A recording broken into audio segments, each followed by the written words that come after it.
అందరికీ నమస్కారం అండి. మరో కథ పట్టుదల. ఒకసారి ఒక పెద్ద యుద్ధం జరిగింది. చిన్న సైన్యంతో ఒక రాజు, పెద్ద సైన్యంతో ఒక రాజు యుద్ధం చేశారు. ఎవరి శక్తి కొలది వారు పోట్లాడారు. ఎత్తులకు పై ఎత్తులు వేసి ఎదుటి వాళ్లను చిత్తు చేయాలని ఇద్దరూ ప్రయత్నం చేశారు. కానీ పాపం చిన్న సైన్యం రాజు ఓడిపోయే పరిస్థితి వచ్చింది.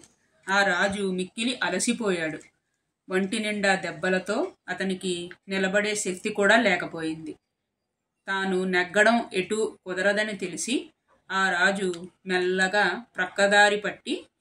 ప్రక్కదారిన పారిపోయి దగ్గరలోని ఒక గుహలో దాక్కున్నాడు.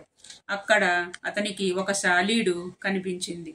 అది క్రింద నుండి పైనున్న తన గూటికి చేరుకోవాలని ప్రయత్నం చేస్తోంది. కానీ అది క్రిందకి పడిపోతోంది.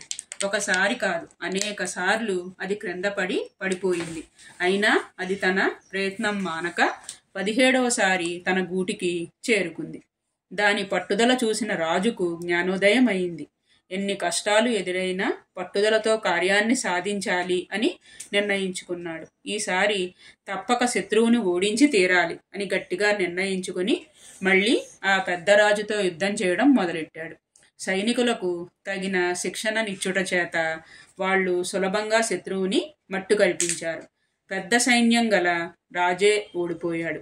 చిన్నరాజు విజేత అయ్యాడు. ఇందులో నీతి, జయం పొందాలంటే మళ్ళీ ప్రయత్నించాలి. థ్యాంక్స్ అండి. నమస్కారం. సబ్స్క్రైబ్ చేయండి. లైక్, షేర్, సబ్స్క్రైబ్ చేయండి. నమస్కారం అండి. Thank you.